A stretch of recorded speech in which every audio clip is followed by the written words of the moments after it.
In the long, brutal history of human conflict, one thing has always been certain: a human pulled the trigger. A human mind, with all its flaws, fears, and capacity for mercy, made the ultimate, agonizing decision to take a life. But what if that fundamental constant is about to be erased?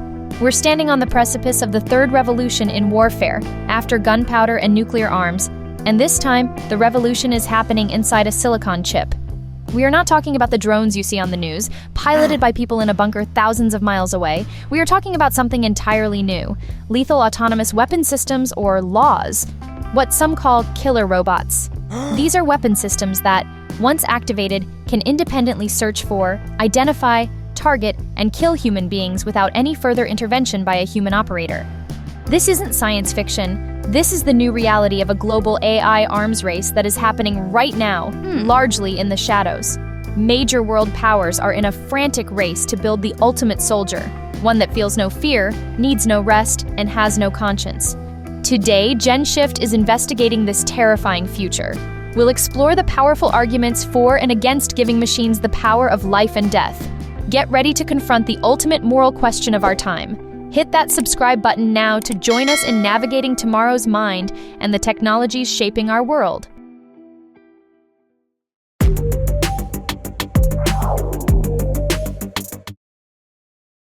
One, the case for AI soldiers: speed, precision, and saving lives. To understand why we are even considering this path, we have to step into the cold logic of modern military strategy. The argument for autonomous weapons isn't born from a desire for dystopian machines, but from a pragmatic, almost clinical pursuit of military advantage and, paradoxically, a desire to make war more humane. The primary goal of any military is to achieve its objectives while protecting its own soldiers. From this perspective, a machine is the perfect soldier. It doesn't get tired on long missions, it feels no fear in the face of overwhelming odds, and it doesn't suffer from the psychological trauma, the moral injury, that haunts human soldiers for the rest of their lives. It can be sent on the dull, dirty, or dangerous missions that are often the deadliest for people. Beyond endurance, the most significant advantage is speed. In the hyper-fast environment of modern warfare, where a threat can emerge and strike in seconds, human reaction time is a critical vulnerability.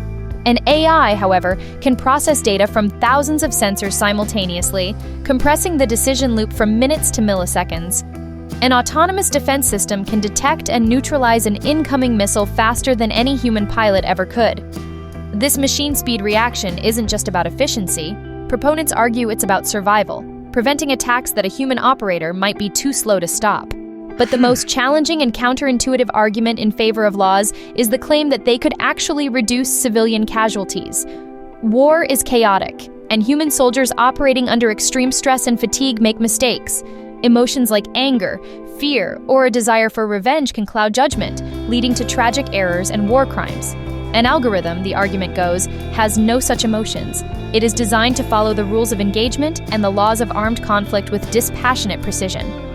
By analyzing complex battlefield data, distinguishing between a civilian holding a phone and a combatant holding a weapon with a degree of accuracy a stressed human might lack, AEI could theoretically lead to more precise targeting and less collateral damage. In this view, removing the flawed, fallible human from the immediate decision to kill could result in a form of warfare that is more discriminate and more compliant with international humanitarian law. It's a vision of a logical, optimized battlefield where victory is achieved with maximum efficiency and minimum loss of friendly life, a chillingly rational utopia that forces us to ask a difficult question. If a machine could wage war better and more ethically than a human, would we have a moral obligation to use it? 2. The ultimate line: empathy, responsibility, and the kill chain. That logical utopia, however, begins to crumble when we examine what is lost when we outsource the decision to kill. To understand the gravity of this shift, we need to look at a military concept called the kill chain. It's a sequence of actions: find, fix, track, target, engage, and assess. For decades, even with advanced technology, a human being has been firmly in control of the most critical steps: target and engage. Lethal autonomous weapons propose to automate these final, irreversible links in the chain, removing human judgment at the exact moment it is most needed. This creates a cascade of ethical disasters, the first of which is the accountability vacuum. If an autonomous weapon makes a mistake, if it misidentifies a school bus as a military transport and attacks, who is responsible? Is it the programmer who wrote the code months or years earlier? Is it the commander who deployed the system but had no control over its final action? Or is it the machine itself, which can't be held morally or legally accountable? This isn't just a legal puzzle. It creates what experts call a moral crumple zone, where responsibility is diffused so completely that it effectively vanishes, leaving victims with no justice and society with no one to hold to account. Deeper than the legal chaos is the problem of digital dehumanization. A machine, no matter how sophisticated, operates on data. It reduces a human being, with a family, hopes, and inherent dignity, into a collection of pixels, a set of coordinates, a data point to be processed. It cannot comprehend the value of the life it is about to take. It lacks empathy, compassion, and the capacity for mercy, the very human qualities that, even in the horror of war, can provide a crucial check on violence. Paul Shara, a former U.S. Army Ranger, tells a powerful story from his time in Afghanistan. His unit had a potential target in their sights, but a little girl kept running in and out of the building. Legally, under the rules of war, they could have taken the shot, but they didn't. As Shara puts it would have been the wrong thing to do. He asks the critical question, how would you design a robot to know the difference between what is legal and what is right?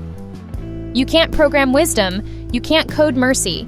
A machine could be programmed to follow the laws of war, but it could never be programmed to understand the principles of humanity that underpin them.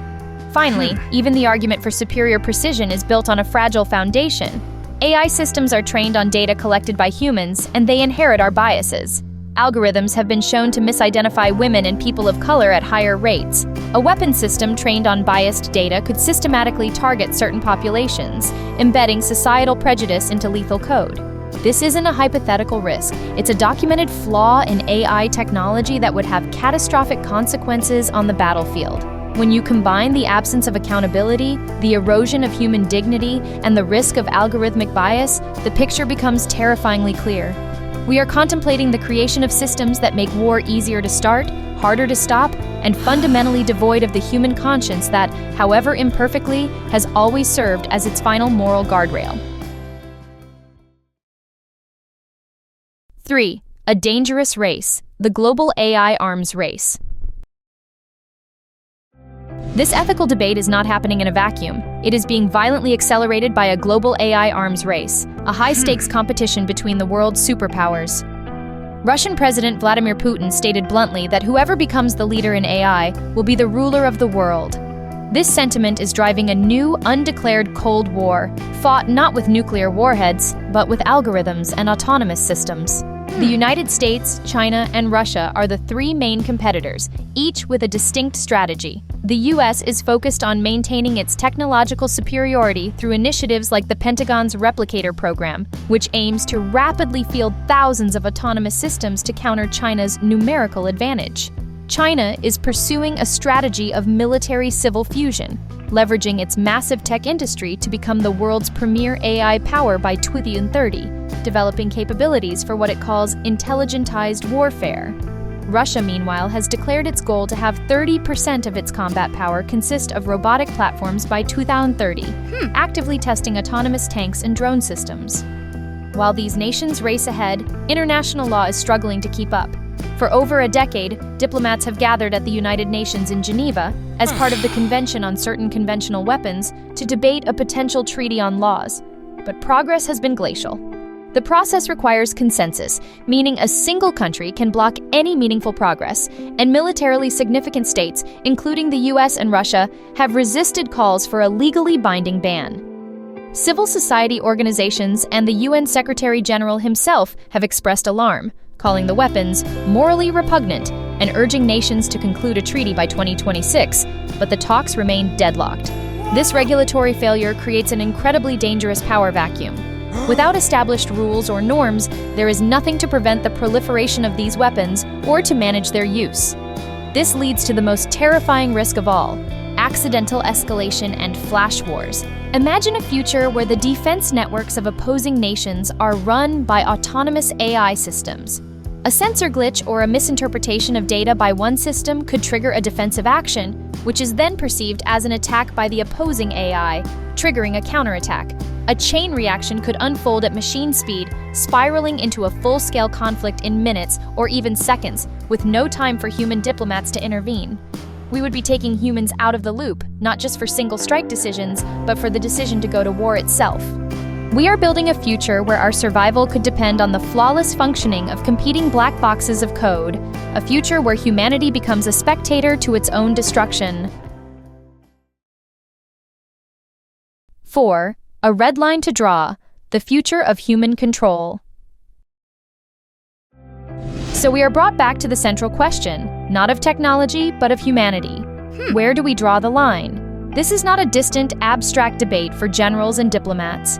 It is the defining ethical challenge of our generation, and it strikes at the heart of the anxiety many of us feel about a future increasingly shaped by forces that seem beyond our control. The development of laws represents the ultimate outsourcing of human agency, handing over the most profound moral decision, the decision to take a life, to a machine. The concept that has emerged from the international debate is meaningful human control. This is the red line. It means more than just having a human who can abort a mission. It means a human operator must understand the context, comprehend the technology's capabilities and limitations, and retain ultimate authority and responsibility over every single use of force. It is the principle that technology must remain a tool to augment human judgment, not a replacement for it. Without this control, we don't just risk legal and ethical breaches. We risk eroding our own humanity. We risk creating a psychological distance from the act of killing that makes violence cheaper, easier, and more palatable. It's a path that leads to what the Stop Killer Robots campaign calls the ultimate digital dehumanization, where people are reduced to objects to be targeted and eliminated by an algorithm. This isn't an argument against technology. It's an argument for wisdom. In the same way the world came together to ban blinding laser weapons and chemical agents, we now face a similar choice. The future is not yet written. The code for these weapons is being developed in labs today, but the social and legal code that will govern them is still being debated in the court of public opinion. For a generation that has grown up navigating the complexities of algorithms in our social lives and information feeds, we have a unique understanding of both their power and their peril. Demanding transparency from developers, accountability from leaders, and a global commitment to maintaining meaningful human control is not a radical act. It is a necessary defense of human values that a machine can calculate but never truly comprehend. Conclusion. The future of warfare is not science fiction. The decisions being made today in government offices and tech labs will determine whether our future is one where human conscience remains the final arbiter of life and death, or one where that responsibility is delegated to a machine. This technology is a tool, and we, as a global society, still have the power to decide how it will be used. The race for technological advantage must not come at the cost of our moral compass. We have a brief and closing window to establish a clear red line, to insist that a human must always be in the loop. What do you think? Where should we draw the line on autonomous weapons? Let us know your thoughts in the comments below.